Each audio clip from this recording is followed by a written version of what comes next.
₹150 देगा। एक का 150 यानी कि दो का 300 ना। अरे आदमी जूता लेगा तो जोड़ी ही लेगा ना। कचरा सेठ का कचरा नहीं करने का। ओ सेठ, मेड इन जापान। तो जापान के चोर बाजार में जाके बेचा। पहले वो लक्ष्मी फंड वाली ने लूटा, अब तू भी लूट ले। ये ले, खींच ले। क्या 4000?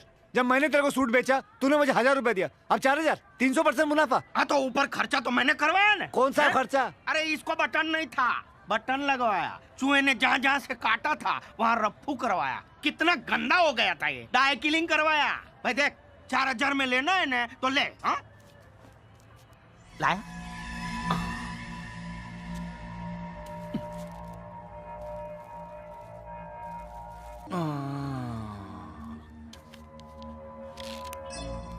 पाँच।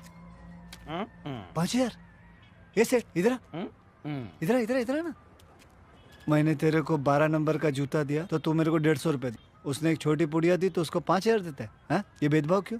अरे सिंह चने की पुड़िया थोड़ी ना है वो। तो फिर वो तो गंजा हीरोइन का बिजनेस है, गंजा हीरोइन का। हीरोइन को गंजा करके भंगार में बेचने का? नहीं रे, गंजा हीरोइन, हीरोइन समझा? ड्रग्स। बड़ी मस्ती करता तू। मेरे को देना, ये सूट देना। 4000 में लेना है तो ले। हाँ? नहीं तो फुट। हाँ? ठीक है, पुलिस को बताऊं और तब पता चलेगा। अभी जो है आइटम देके गया ना, वो पुलिस वाला ही था। तो ठीक है, मिलिट्री वालों को बताऊंगा। ठहर।